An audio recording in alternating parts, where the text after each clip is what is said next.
حضرت عبداللہ ابن مسعود رضی اللہ تعالی عنہ فرماتے ہیں کہ میں کسی چیز پر اتنا شرمندہ نہیں ہوا جتنا کہ ایسے دن کے گزرنے پر کہ جس کا سورج تو غروب ہو گیا اور میرے عمل میں اضافہ نہ ہو سکا۔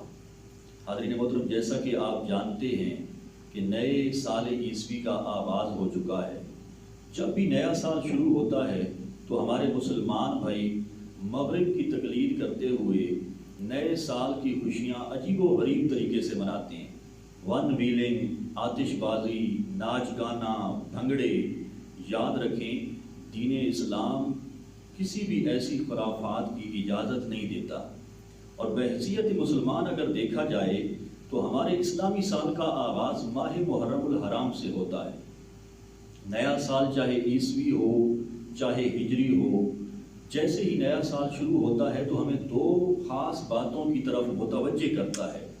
ایک ان میں سے خود احتسابی، ماضی کا احتساب، اور دوسرا آگے کا لائحہ عمل، کہ آگے کا لائحہ عمل کیا ہونا چاہیے۔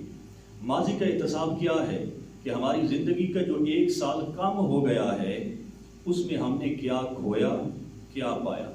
عبادات ہو، معاملات ہوں، حقوق اللہ ہوں، حقوق العباد ہوں، ہم نے کہاں اور کیسے غلطیاں کی ہیں۔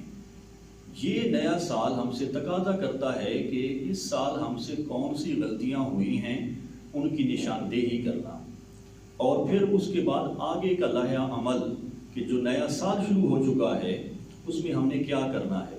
جو پہلی غلطیاں ہوئی ہیں ان کو دہرانا ہے یا ان کو درست کرنا ہے۔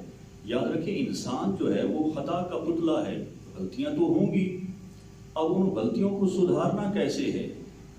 یاد رکھیں، غلطی کا ارتکاب کرنا برا ہے، لیکن اس سے زیادہ برا ہے کہ اس سے سبق حاصل نہ کیا جائے۔